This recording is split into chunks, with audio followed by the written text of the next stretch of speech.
नमस्कार दोस्तों। आज का ये वीडियो थोड़ा सा लंबा होने वाला है क्योंकि इसमें मैं आपको पिछले हफ्ते का कुछ अपडेट्स दूंगा। कुछ मास्टर्स एथलेटिक्स के बारे में आपको जानकारी दूंगा। आपको इसमें ये बताऊंगा कि मेरे जो कुछ एथलीट्स हैं जो मेरे से ट्रेनिंग ले रहे हैं, इन्होंने कैसा प्रदर्शन किया। इससे आपको थोड़ा सा अंदाज़ा मिल जाएगा कि आप किस तरीके के इवेंट में प्रिपरेशन कर सकते हैं और इसमें भी आप नाम कमा सकते हैं। मैं आपको ये भी बताऊंगा कि अभी आने वाले दिनों में कौन से मास्टर्स एथलेटिक्स के इवेंट्स होने वाले हैं।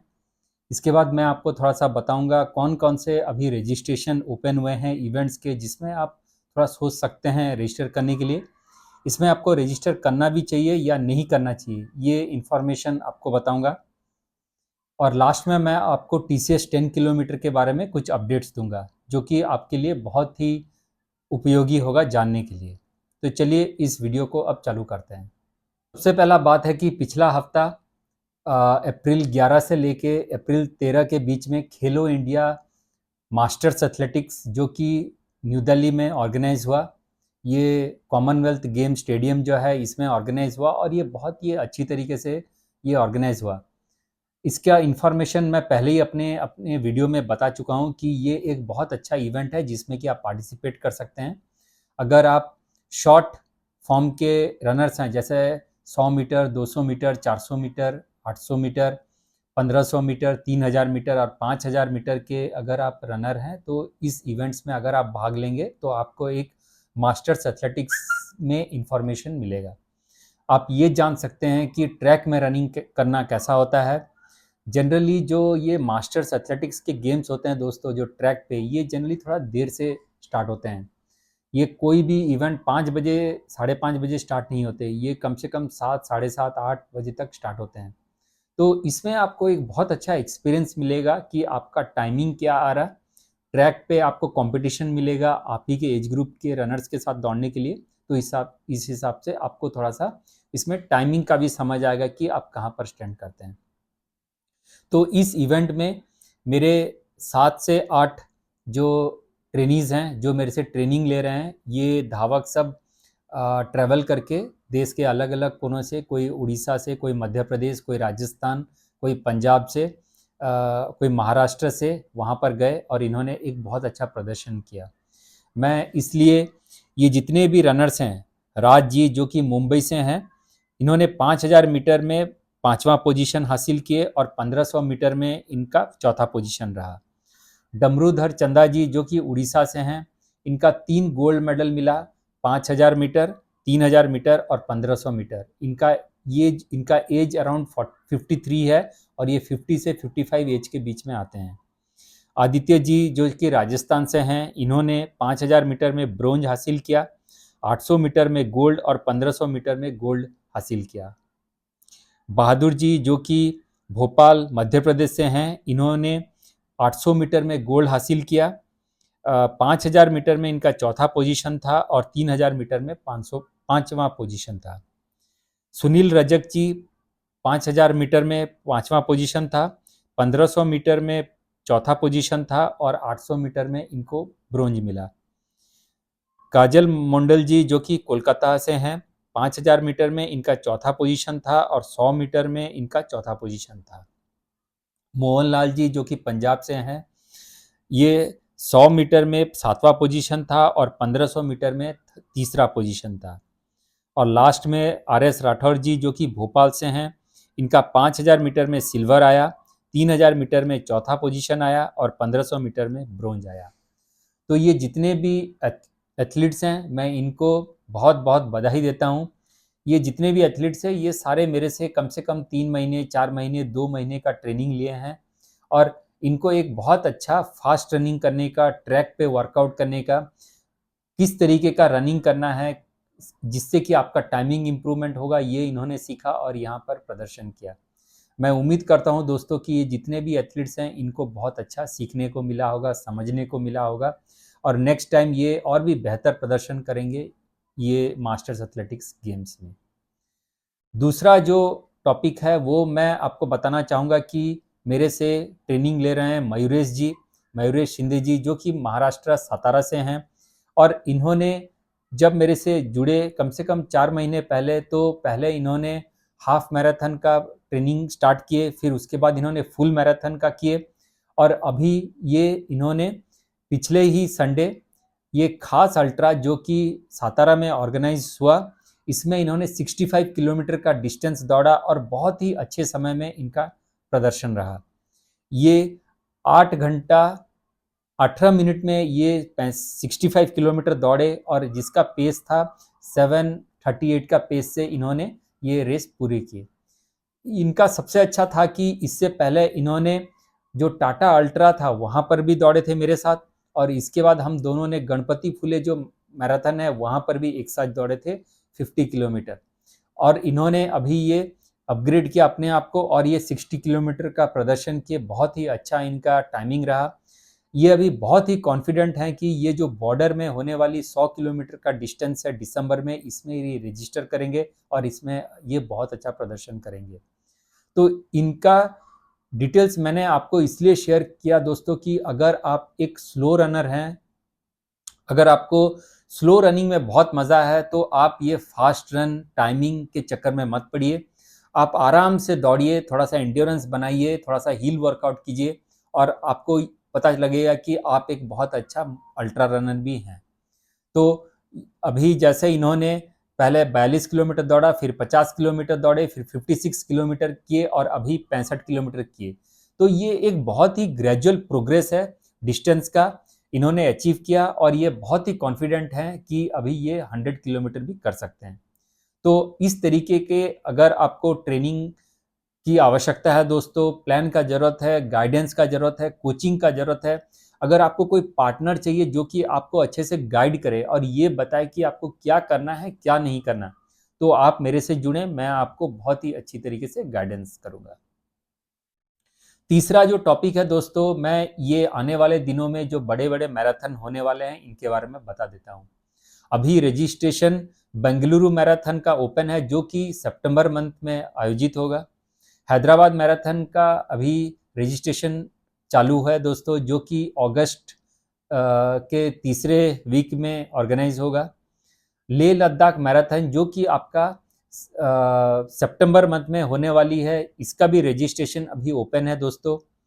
और अभी कुछ अल्ट्रा मैराथन के जो इवेंट्स हैं वो भी अभी ओपन है। जैसे अगर आपको the great Mavala hill challenge run करना है अगर आपको पुणे में, तो आप इसका रजिस्ट्रेशन देख सकते हैं। अभी इसका रजिस्ट्रेशन ओपन है, आप इसमें रजिस्ट्रेशन कर सकते हैं। अगर आपको एक बारिश में दौड़ने का मन है दोस्तों, तो आप लोनावाला वर्षा मैराथन कर सकते हैं। इसका मैंने पिछले साल का इवेंट में पार्टिसिपेट किया था 35 किलोमीटर में, और उसमें मेरा पहला नंबर लगा था। इस साल मैं इसमें रजिस्टर किया हूँ 50 किलोमीटर में, और मैं इसमें उम्मीद करता हूँ कि बहुत अच्छी तरीके से ये इवेंट को मैं फिनिश करूँगा।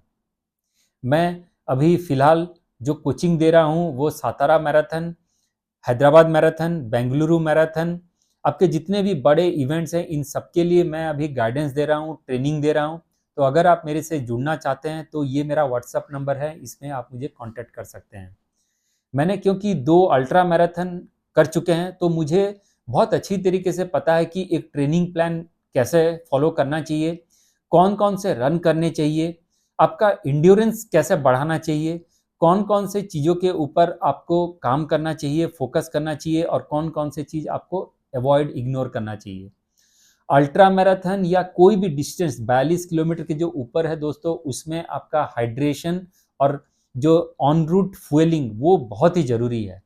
आप रेस में क्या खाते हो, आपका एनर्जी सिस्टम कैसे काम करता है, ये सबसे बड़ा ज़रूरी है। पेस आपका उतना ज़रूरी नहीं है, लेकिन ये इम्पॉर्टेंट है कि आप वो 6 घंटे, 7 घंटे, 8 घंटे कैसे आप निरंतर दौड़ सकते हैं विदाउट कोई थकान, विदाउट कोई रुकावट का, ये सबसे बड़ा खेल होता है अल्ट्रा मैराथन। तो मैंने क्योंकि ऑलरेडी 2 मैराथन कर चुके हैं अल्ट्रा डिस्टेंस के, और अभी मैं फ़िलहाल कोशिश कर रहा हूँ ये जो ट्रेनिंग अभी लोनावाला वर्षा मैराथन के लिए, तो आप मेरे से जुड़ सकते हैं। अभी आने वाले दिनों में मैं एक और बहुत अच्छा चीज़ करने वाला हूँ कि मैं अल्ट्रा डिस्टेंस दौड़ूंगा, लेकिन पहाड़ में दौड़ूंगा। ये जितने भी मैंने अल्ट्रा इवेंट्स किए हैं, टाटा अल्ट्रा इवेंट्स, गणपति फुले का 56 किलोमीटर और अभी जो आने वाले लोनावाला वर्षा मैराथन, ये सब रोड रेसेस हैं, पहाड़ के ऊपर ही है लेकिन रोड पे है। मैं लेकिन नेक्स्ट महीने मैं एक ऐसा मैराथन करने जा रहा हूँ 50 किलोमीटर, जिसमें कि आपका पहाड़ में बिल्कुल ट्रेल रूट है।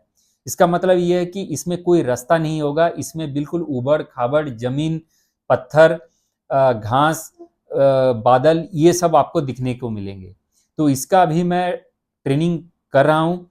अगर आप मेरे से जुड़ना चाहते हैं, एक ट्रेनिंग मिनिमम शुल्क रहेगा, बट मैं इसमें आपको बहुत अच्छा एक आपको गोल सेट करके दूंगा, एक प्लान सेट करके दूंगा और इसमें आप भाग ले सकते हैं। तो ये पूरा अभी आप जो इवेंट्स मैंने आपको नाम बताए, इसमें आप सोच समझ के रजिस्ट्रेशन करें दोस्तों। मैं आपको कुछ इसमें हिंट देता हूँ। बेंगलुरु मैराथन जो है ये एक अच्छा इवेंट है, लेकिन इसमें आपके कुछ टर्निंग्स हैं। इसमें आपको 21 किलोमीटर के 2 लूप्स लगाने पड़ेंगे अगर आप इसमें 42 किलोमीटर कर रहे हैं। इनका जो रेस का जो रूट का जो सपोर्ट है ये बहुत अच्छा होता है। और अगर आप इसमें एक एज कैटेगरी में जीतना चाहते हैं दोस्तों, तो इसमें एक मिनिमम प्राइज मनी है, ज़्यादा नहीं है लेकिन ठीक ठाक है। लेकिन आप इसको एक एक्सपीरियंस के लिए इसमें आप रजिस्टर कर सकते हैं। हैदराबाद मैराथन का जो रूट है बहुत ही टफ है दोस्तों, तो अगर आप एक बिगिनर लेवल हैं तो कभी भी इसका फुल मैराथन में रजिस्टर ना करें। आप इसका 21 किलोमीटर में ही रजिस्टर करें, क्योंकि ये एक चैलेंज भी है और ये आपका फिनिश भी हो जाएगा। लेकिन जो 42 किलोमीटर का जो रूट है ये बहुत ही टफ है, आपको बहुत ही दिक्कत होगी। अगर आप ऑलरेडी कुछ हाफ मैराथन कर चुके हैं, 1 या 2 फुल मैराथन कर चुके हैं, तभी आप ये हैदराबाद मैराथन में आप रजिस्टर करें। इनका जो प्राइज मनी है दोस्तों, ये एज कैटेगरी में बहुत ही कम है, 10,000, 7,000 और 5,000 है फुल मैराथन के लिए। तो आप देखें कि अगर आपको हाफ मैराथन करना है तो आप हाफ मैराथन कर सकते हैं, या तो अगर और कोई इवेंट में आपको पार्टिसिपेट करना तो आप उसमें पार्टिसिपेट कर सकते हैं।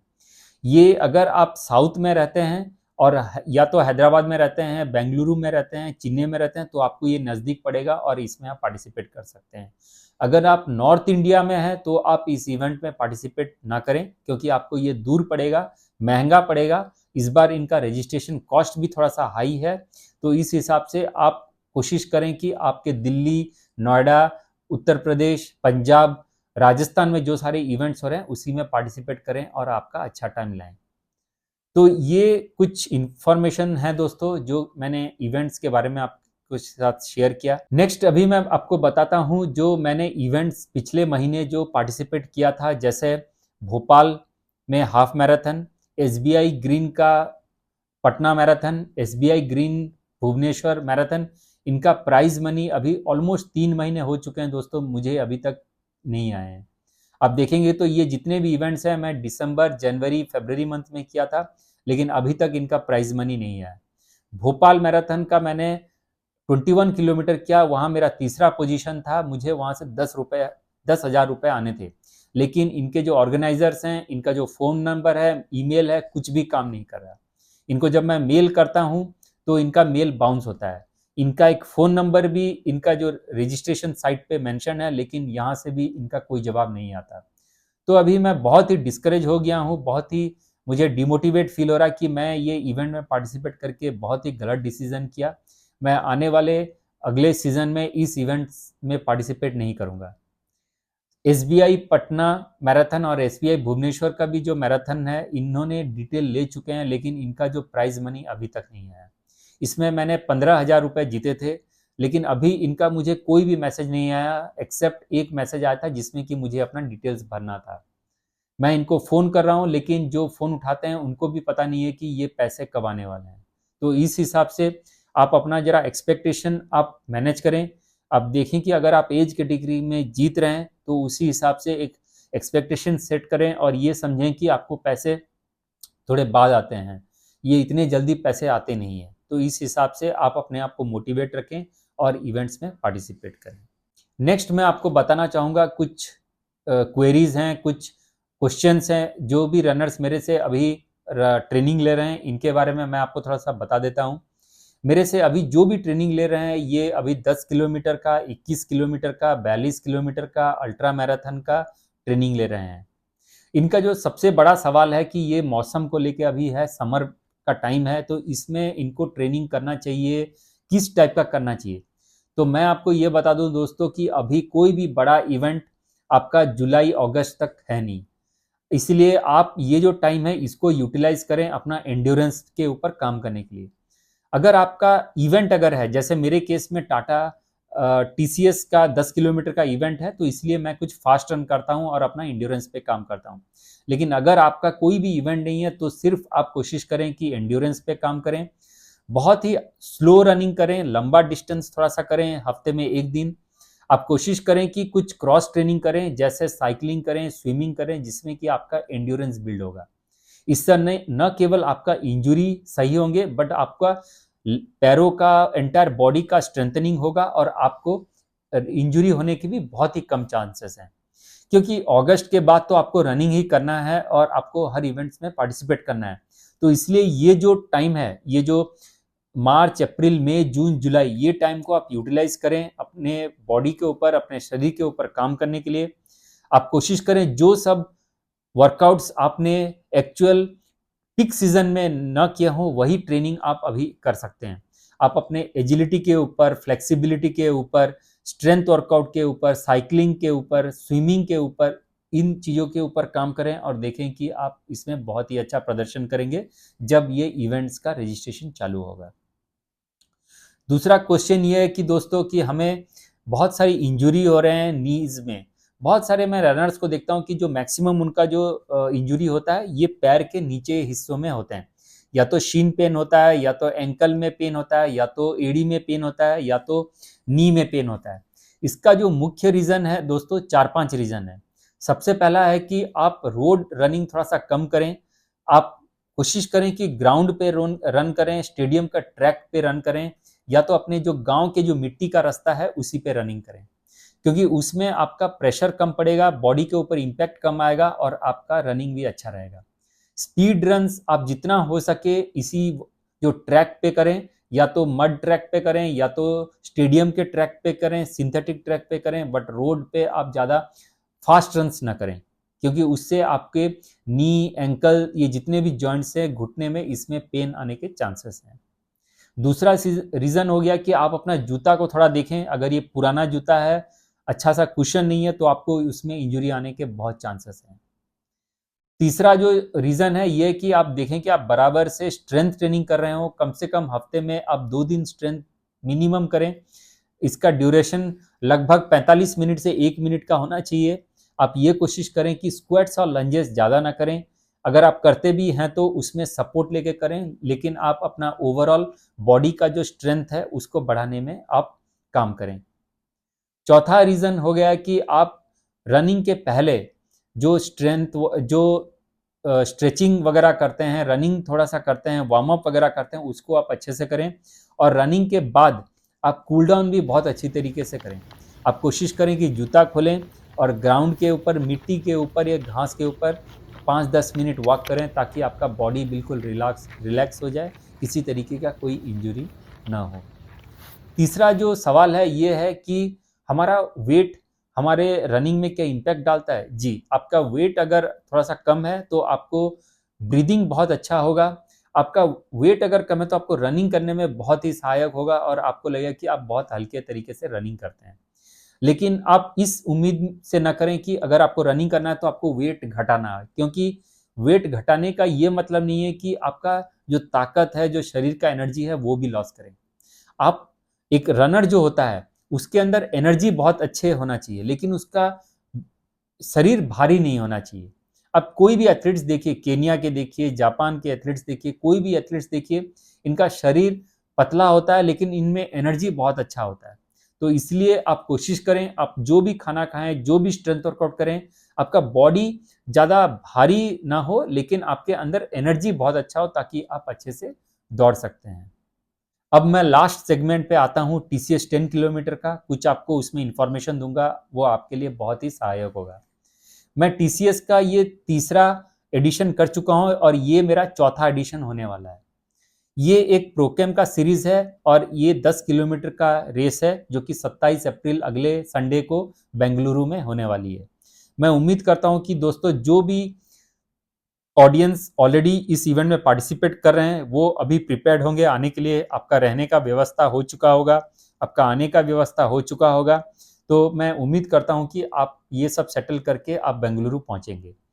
अभी और 1.5 हफ्ते बचा हुआ है दोस्तों, तो अभी आप जो एंड्योरेंस के ऊपर थोड़ा सा आप काम करें, लेकिन अभी आप स्पीड के ऊपर थोड़ा सा काम करें, क्योंकि ऑलरेडी आप 1-2 महीने से ट्रेनिंग कर रहे हैं, तो आपका एंड्योरेंस अच्छा खासा बन चुका होगा। लेकिन अभी आप कुछ शॉर्ट रिपीट्स में फास्ट रन करें, ताकि आपका पैर अभी खुलना चालू होगा। आप ये देखें कि अभी और ये जो 9-10 दिन है, इसमें आपको किसी भी तरीके का कोई भी इंजरी ना होने पाए। आप एक अच्छा सा जूता यूज करें, ग्राउंड पे रन करें, ट्रैक पे रन करें, हाइड्रेशन अपना अच्छा से लें, एनर्जी आप बॉडी में रखें और थोड़ा सा फास्ट रनिंग करें, ताकि आपका जो TCS 10K के दिन आपको अच्छा सा कॉन्फिडेंस आएगा। अगर आप पूरे सीजन अगर आप स्लो रनिंग करेंगे, हार्ट रेट बेस्ड रन करेंगे, तो आपको कॉन्फिडेंस में थोड़ा सा दिक्कत होगा। तो इसलिए अभी ये 9-10 दिन जो बचे हैं, थोड़े से आप फास्ट रन करें, लंबा आप ना खींचे, शॉर्ट फॉर्म में 100 मीटर, 200 मीटर, 400 मीटर, 800 मीटर के रिपीट्स करें और देखें कि आपका क्या शरीर कहता है। ये अभी ऐसा टाइम है जबकि आप जो ये फास्ट रन करोगे, आपको ये भी समझ में आ जाना चाहिए कि आपका गोल टाइम क्या है TCS 10 के हिसाब से। मैं आपको एक एग्जांपल देता हूं। अगर आप 60 मिनट में अगर 10 किलोमीटर दौड़ना चाहते हैं, तो आपका पर किलोमीटर पेस 6 है। तो अभी आप जो वर्कआउट कर रहे हो, उसमें मैक्सिमम कोशिश करें कि 6 मिनट के आसपास का ही वर्कआउट करें। भले ही शॉर्ट रिपीट्स हो, लेकिन आप 6 मिनट के आसपास का ही वर्कआउट करें, ताकि आपको रेस डे के दिन कोई सरप्राइज ना मिले। 10 किलोमीटर का जो रेस है दोस्तों, ये सबसे मुश्किल इवेंट होता है टाइमिंग इंप्रूव करने के लिए, क्योंकि ये जो विंडो है 10 किलोमीटर, आप कितना टाइम दौड़ोगे? 60 मिनट दौड़ोगे, 70 मिनट दौड़ोगे, 40 मिनट दौड़ोगे, 30-35 मिनट दौड़ोगे। तो ये जो शॉर्ट डिस्टेंस और ड्यूरेशन में आपका हाइड्रेशन बिल्कुल सही होना चाहिए, आपका जूता बिल्कुल प्रॉपर होना चाहिए, आपके जो शरीर में जो कपड़ा वगैरह जो आप ड्रेस भी पहनते हैं, वो बिल्कुल ऑप्टिमल होने चाहिए। आपको किसी तरीके का कोई पेन नहीं होना चाहिए, आपका नींद बराबर होना चाहिए और आपका पेस और जो एंड्योरेंस, ये बिल्कुल बराबर होने चाहिए। तो इसमें बहुत सारी चीज़ों का आपको ध्यान रखना पड़ेगा। आप जब ट्रेवल करें, ये कोशिश करें कि ना थकें। आप जब हाइड्रेशन लेते हैं, ये कोशिश करें कि आप बिल्कुल हाइड्रेटेड रहें, बॉडी में किसी तरीके का कोई भी थकान ना हो। आप जो खाना भी खाएंगे, उसमें कोशिश करें कि मसाले का चीज़ कम करें।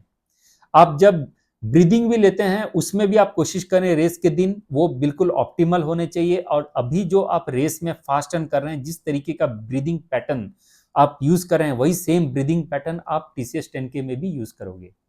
TCS 10 किलोमीटर का जो 27 का दिन है दोस्तों, उस दिन 21, 22 या तो 20 डिग्री सेल्सियस रहेगा। आपको बहुत अच्छा ये रूट मिलेगा। थोड़े से एलिवेशन है, लेकिन ये बिल्कुल पर्सनल बेस्ट आपका टाइमिंग आने के चांसेस है। आप कोशिश करें कि आप कुछ भी करें, इसमें ये कोशिश करें कि आप इंजरी ना हो और बहुत अच्छी तरीके से ये रेस फिनिश करें। प्रोकेम का ये सीरीज रहेगा। अगर आप यहाँ पर प्रोकेम फिनिश कर रहे हैं, तो आपको बहुत अच्छा ट्रीटमेंट मिलेगा। एक सेपरेट रूट होगा, एक सेपरेट क्यू होगा, जिसमें कि आपको एक अलग सा मेडल मिलेगा, टी-शर्ट मिलेगा, एक सर्टिफिकेट एक मिलेगा और आपको एक बैग भी मिलेगा और आपको बहुत अच्छा लगेगा। अगर आपका ये पहला एडिशन है, प्रोकेम का पहला इवेंट है, तो आप इसको बहुत एनर्जी के साथ अच्छे से आप इसको फिनिश करें और देखें कि आपको ये मोटिवेशन हो कि आप आने वाले दिनों में जो अलग अलग जो प्रोकेम के इवेंट्स हैं, वो भी आप करें। तो ये रहा पूरा जिस्ट दोस्तों, ये पूरे हफ्ते का। मैं उम्मीद करता हूँ कि आज का वीडियो आपको कुछ ना कुछ सीखने को मिला होगा। मैं थोड़ा माफ़ी चाहूँगा, क्योंकि ये वीडियो थोड़ा सा लंबा खींचा, लेकिन ये वर्थ है। आप कोशिश करें इसमें से कुछ समझने के लिए। अगर आपको मेरे से ट्रेनिंग लेना है, तो ये मेरा व्हाट्सअप नंबर है। एक मिनिमम शुल्क रहेगा। मैं आपको बहुत अच्छी तरीके से आपको ट्रेनिंग दूंगा, गाइड करूंगा, गोल सेटिंग करूंगा। आपको क्या करना चाहिए, क्या नहीं करना चाहिए, ये पूरे डिटेल विस्तार में मैं आपको बताऊंगा। नमस्कार।